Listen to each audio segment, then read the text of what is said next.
जय श्री कृष्ण। सातवां अध्याय भरत चरित्र। ओम नमो भगवते वासुदेवाय। श्री सुखदेव जी कहते हैं, राजन, महाराज भरत बड़े ही भगवत भक्त थे। भगवान ऋषभ देव ने अपने संकल्प मात्र से ही उन्हें पृथ्वी की रक्षा करने के लिए नियुक्त कर दिया। उन्होंने उनकी आज्ञा में स्थित रहकर विश्वरूप की कन्या पंचजनी से विवाह किया।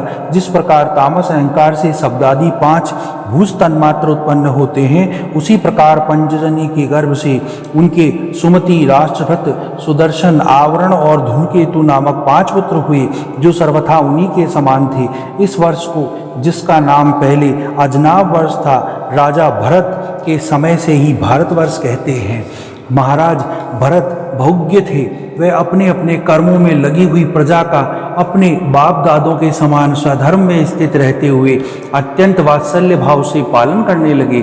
उन्होंने होता, अधर्व्यु, उद्गाता और ब्रह्मा, इन चारों ऋतुजों द्वारा कराई जाने वाली प्रकृति और विकृति दोनों प्रकार के अग्निहोत्र, दर्श, पूर्णमास, चतुर्मास, पशु और सोम आदि छोटे बड़े क्रतुओं के यथा समय श्रद्धापूर्वक यज्ञ और क्रतुरूप श्री भगवान का यजन किया।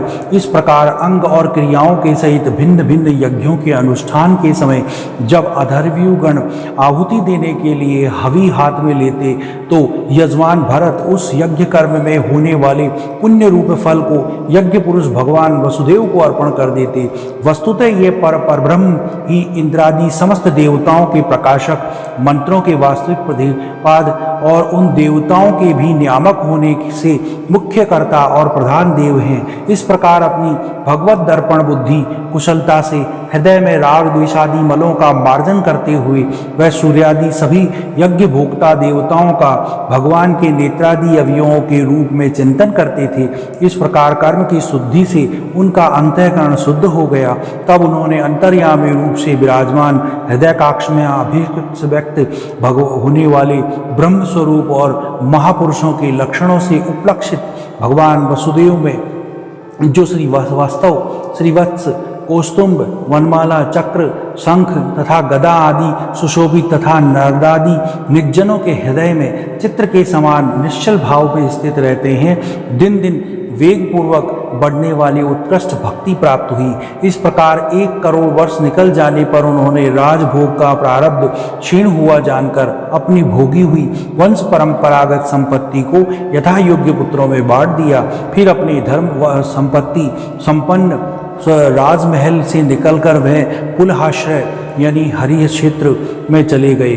उस पुलाश्रम में रहने वाले भक्तों पर भगवान का बड़ा ही वात्सल्य है। वह आज भी उसके इष्ट से मिलते रहते हैं। वह चक्र नदी यानी गंडकी नाम की प्रसिद्ध सरिता चक्राकार सालग्राम शिलाओं से, जिनके ऊपर नीचे दोनों ओर नाभि के समान चिन्ह होते हैं, सब ओर से ऋषियों के आश्रमों को पवित्र करती रहती है। उस कुलाश्रम के उपवन में एकांत स्थान में अकेले ही रहकर वे अनेक प्रकार के पत्र, पुष्प, तुलसी दल, जल और कंद मूल फलादि उपहारों से भगवान की आराधना करने लगे। इससे उनका अंतःकरण समस्त विषयाभिलाषाओं से निवृत्त होकर शांत हो गया और उन्हें परम आनंद प्राप्त हुआ। इस प्रकार जब वह नियम पूर्वक भगवान की परिचर्चा करने लगे, तब उससे प्रेम का वेग बढ़ता गया, जिससे उनका हृदय द्रवीभूत होकर शांत हो गया। आनंद के प्रबल वेग से शरीर में रोमांच होने लगा तथा उत्कंठता के कारण नेत्रों में प्रेम के आंसू उमड़ आए, जिससे उनकी दृष्टि रुक गई। परमानंद से सरोवर, हृदय रूप गंभीर सरोवर में बुद्धि के डूब जाने से उन्हें उस नियम पूर्वक की जाने वाली कृष्णमर्ग चर्म धारण करते थे और त्रिकाल स्नान के कारण भीगते रहने से केशों की भूरी भूरी घुंघराली लटाओं से परिणित हो गए, जिससे वे बड़े ही सुहावने लगते थे।